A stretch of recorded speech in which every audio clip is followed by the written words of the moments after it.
So, activate natin ngayon laser. Yan yung laser niya mga bossing, golden yellow. Tapos high beam pa. All-in-one nandito mga bossing. Hello mga bossing. So, ito na yung ating pinaka-latest from Keon Sondra by LED 3.0 mga bossing. Yan. Poging-pogi. Box pa lang. So, unbox natin ngayon mga boss. Unbox natin dito. Sobrang bigat niya. Feel na feel niyo yung premium quality. So, ito yung mga ibang stocks na dumating. So, unbox natin siya. Patusok ako dito, amigo. With logo. Our very own logo. Keon Sondra. So, this one mga bossing is 3.1. Madami tayong mga version nito mga bossing ha.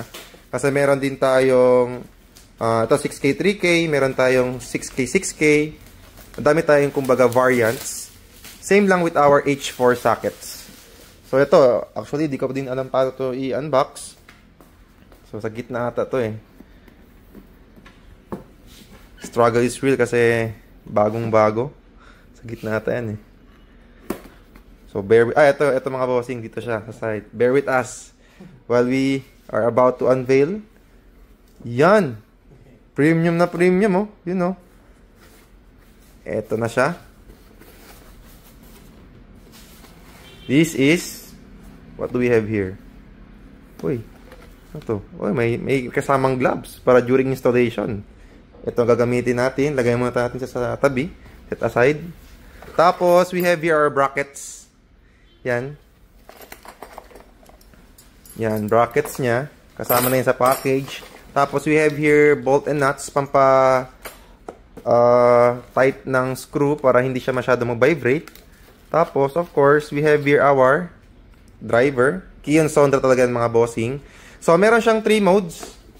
Ito siya. Meron siyang high beam na dalawa na magka-separate. Na itatap yan sa high beam ng sasakyan nyo. Which is hindi naman mag-void ng warranty kasi itutusok lang natin yan. And of course, eto na. Yung ating Keon Sondra poging-pogi oh. 3.0 with laser mga bossing. Yan siya oh. Meron siyang parang mata-mata. Sobrang ganda ng quality. Yan. Keon Sondra. Sa shroud pa lang mga bossing. Silver na silver. Actually meron din silang variant na ganito. Na parang ano siya. Kulay na pink. Di ko lang sure. Yan. Poging-pogi mga boss oh.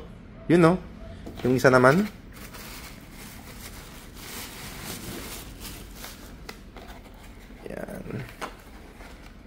You know, yung orientation ng mga bossing is pag ganito dapat yan.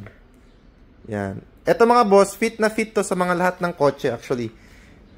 Basta same lang yung laki ng butas. Kami na bahala mag-DIY ng bracket yan. But we do have a lot of brackets like Toyota, Honda, Mitsubishi.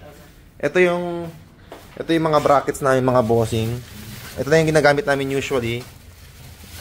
But we do have a lot more. Ito, let's say, pang Toyota yan, Toyota. Ito pang straight na bracket is for Honda, mga Mitsubishi, usually ganyan talagang bracket niyan. So, kasama na yun sa package mga bossing. So, for more info, by the way mga bossing, dumating na rin parang Keon Sondra natin kasi nakalbo tayo last month. Meron pa doon yung iba yung mga box. Tapos, ito yung ibang by LED na very limited stocks lang muna. 2.1. Ito yung mga bossing para sa Toyota Hilux, mga Fortuner, mga maliliit yung butas. Tapos, ito naman yung 3.1, yung same doon, na malaki yung butas. Ito yung difference ng mga bossing. Yan, tsaka yan.